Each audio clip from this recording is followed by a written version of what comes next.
Okay, so my question to you is, when the war started, did we know that weeks and 2 months later, we will still be having conversations without talking about the surrender or the capture or the overrun of Kiev? I think ideally want it to be a push-up for Russia, that is one. But then the war itself was not a surprise to any observer. It was a matter of when would there be a clash between NATO and Russia, not if.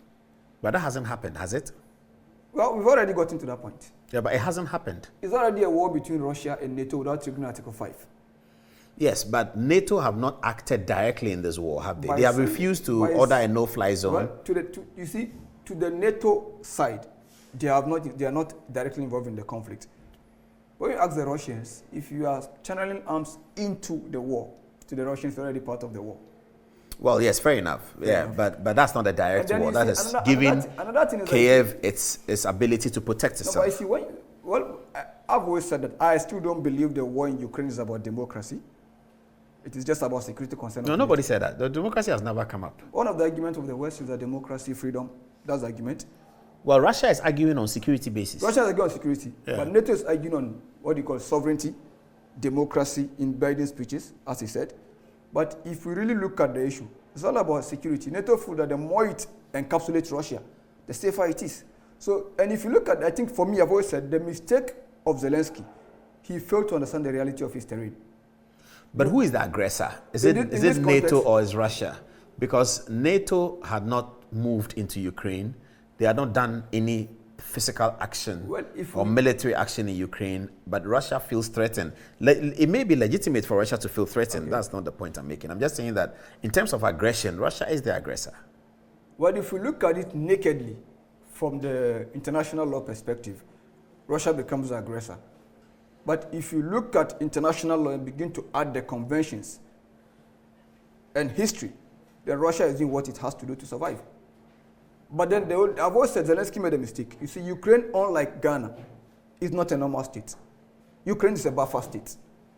When you are straddled between two opposing blocs, your politics has this push and pull effect between pro-A, anti-A, pro-B, and anti-B. So what you are supposed to do is to make sure you manage the system in such a way that you don't look overly too close to one side. So you think that Ukraine should not have allowed themselves to be admitted into NATO?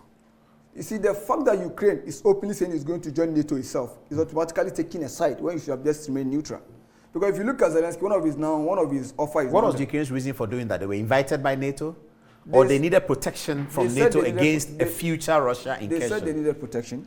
Against a future Russia incursion. Yeah. But you see, when you ask the Russians, the so-called protest, the Maidan revolution of 1940, Euromaidan, to the West, it is a legitimate protest. Okay? But to Russians, that was a coup d'etat that overthrew.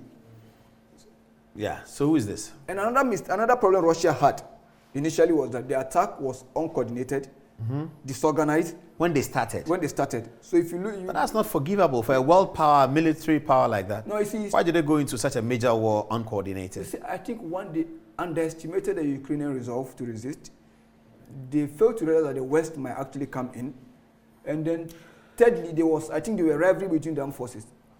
The Russian armed forces? Yeah. In terms of leadership? Yeah. If you look at it, you could see that the Air Force was fighting its own war separately, the Army was fighting separately, and the Navy was fighting separately. Because you could see that the ground forces actually advanced so far, and were almost at the periphery of Kiev. But they became prey for the Ukrainian resistance because they lack air support, air cover, to weaken their body. So the supply chain was being harassed and cut into pieces. So that's why they had to withdraw. Now, one correction that Russia, as Putin has done, was now to appoint one commander for the whole operation in the east. And that is Alexander Donovich. He is now the overall commander of the whole operation in the east. And now if you look at, I once told you that if Russia fails to capture the Kiev, yes, he may decide to amputate the Russian part of Ukraine. Which is Donetsk and Luhansk? Donetsk, Luhansk, the south to the south. Okay. The Mariupol, what do you call it, Kharkiv, Kiev, those Russian-speaking zone might be his next target. Okay. So having failed in his plan A, Russia is now falling on plan B. But now in Luhansk and Donetsk, In the Luhansk Republic, I think so far, Russia in conjunction with the Donetsk People Republic are in control of about 80% of Luhansk. And then when you go to Donetsk, they're in control of 95% of the, what do you call it? This one was about, I think, 65 plus, but with the capture of Crimea, the Ukrainian government itself, I think that now they're in control of 80%. But the last holdout is Mariupol. There's this Azovstal steel plant. Steel plant? Yeah, that, the, what do you call it, the Ukrainian resistance have now embedded. And one of the legacy of the Cold War and the German invasion, Operation Barbarossa from 51-53 was that the Russians have learned to build industries deep underground. You know, because they are afraid of this strike, counter-strike from each other.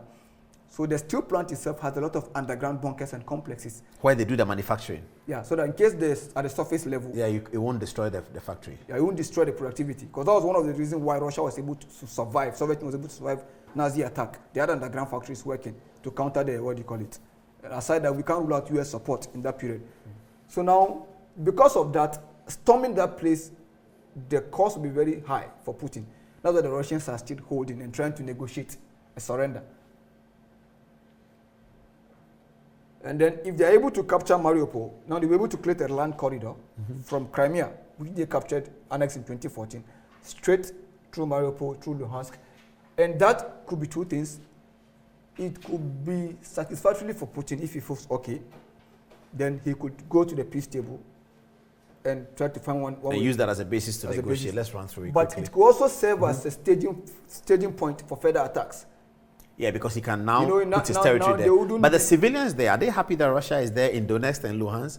Are they happy, or do they feel under pressure? Did they feel oppressed? Prior to the war, there was a certain extent of Russian support. But with the level of carnage and destruction, it would be hard to believe that the people are still supporting Russia. Has that kind of support. Okay. So you were talking about... Yeah. So the importance of that is that the combined territory of Luhansk and Donetsk are called the Donbas.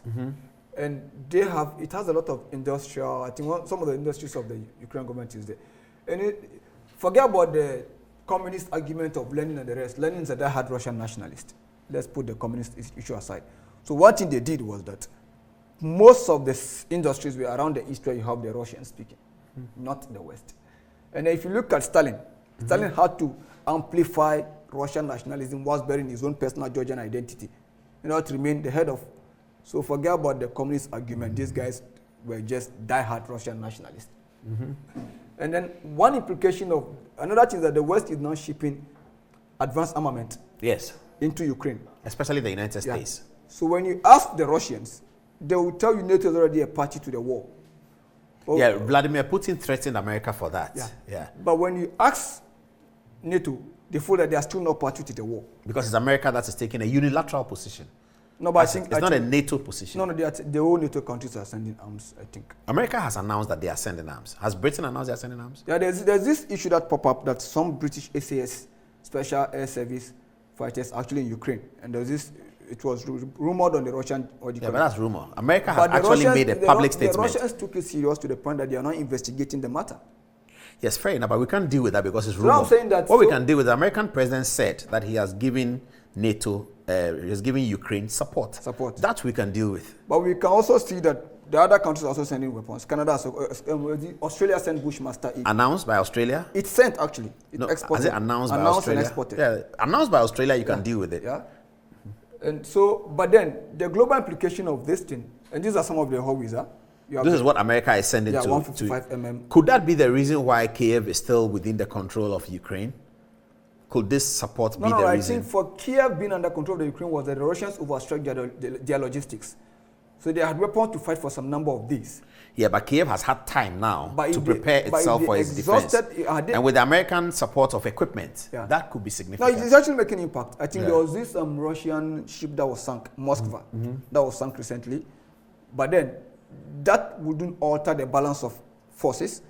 But then it's a morale booster for the Ukrainian armed forces and the resistance. Absolutely, yeah. And the allies too. But then what it also does is that it brings further harsher reaction from Russia.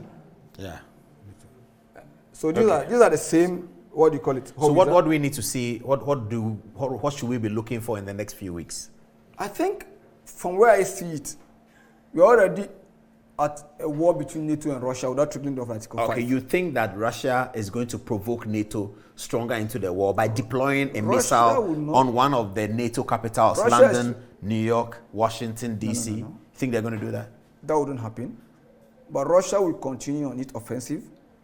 And the more the West gets involved, the more we're going to see a blowback in other conflict areas. Syria, for example, you know, we can dispute the legitimacy of the Syrian government, but internationally it's still the government. Mm-hmm. So Russia is there legitimately. The illegitimate force in Syria today are the US, the Turkish in the northern Syria. Next time we'll connect Russia to West Africa, and I'll ask you next Thursday that Macron has been re-elected French president. It gives him a clear mind to now deal with the African situation, Niger, Burkina Faso, and Mali. It gives him now the clear mind and to formulate a new policy to deal with them. He will now be coming up to confront those rebels that we allege have some Russian background.